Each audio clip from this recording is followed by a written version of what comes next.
এদিকে পুর নিয়োগ দুর্নীতি মামলাতেও কিন্তু তৎপর হয়েছে ইডি স্ক্যানারে মদন মিত্র এবং তার পরিবার। 29 জুলাই মদন মিত্রকে সকাল 11টায় আসতে বলা হয়েছে ইডির পক্ষ থেকে। আর এই মামলায় মদন মিত্রের স্ত্রী এবং দুই পুত্রকে কিন্তু আজ এবং আগামীকাল তলব করেছে ইডি। তাদের উপস্থিত থাকতে বলা হয়েছে সিজিও কমপ্লেক্সে ব্যাংকের নথিপত্র নিয়ে।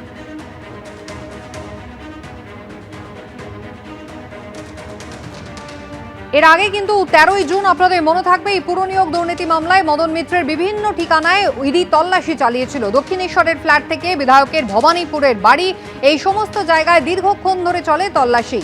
জোকায় মদন মিত্রের আরেকটি ফ্ল্যাটেও ইডি আধিকারিকরা পৌঁছে যান। ভবানীপুরে মদন মিত্রের বাড়ির কাছেই তাঁর পার্টি অফিসে অভিযান চলে। কখনো নগদ, কখনো সোনাদানা ঘুষ দিয়ে চাকরি পেয়েছেন অন্তত 125 জন, এমনটা ইডির দাবি। কামারহাটি এবং টিটাগড় পুরসভায় এই চাকরিগুলি দেওয়া হচ্ছিল বলে দাবি ইডি।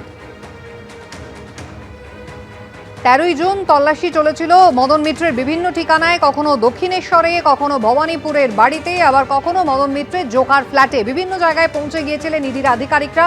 টাকার বিনিময়ে বা সোনাদানা ঘুষ দিয়ে 125 জনকে কামারহাটি পুরসভায় সেখানে চাকরি দেওয়া হয়েছিল, এমনটাই অভিযোগ কিন্তু মদন মিত্রের বিরুদ্ধে।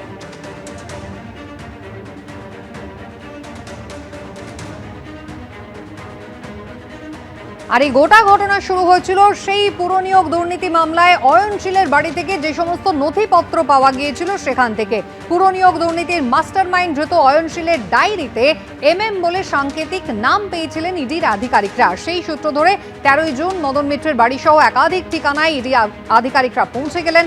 সন্তোষপুরের একটি ক্লাবেও তল্লাশি চলল। ইডি সূত্রে দাবি, এই ক্লাবের সভাপতি থাকাকালীন ক্লাবের অ্যাকাউন্ট থেকে মদন মিত্রের ব্যাংক অ্যাকাউন্টে বড়সড় লেনদেন হয়েছিল।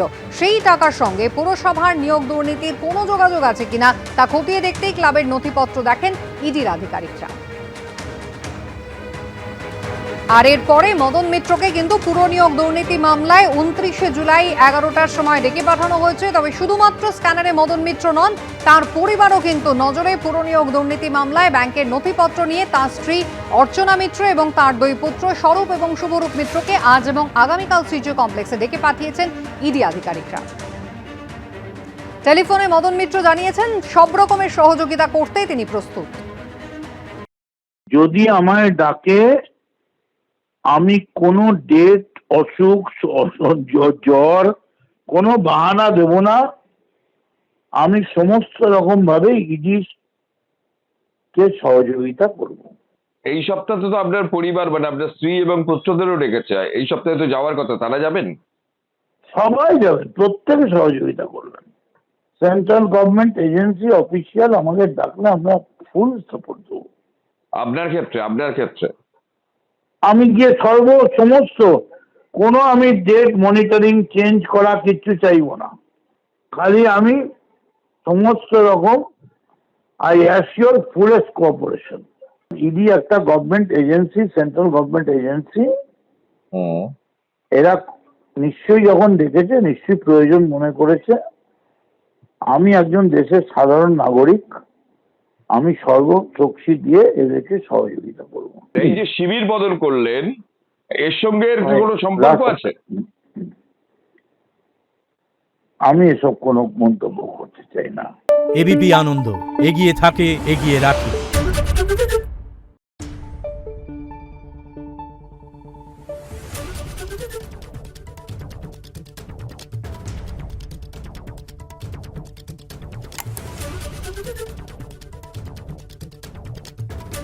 Thank you.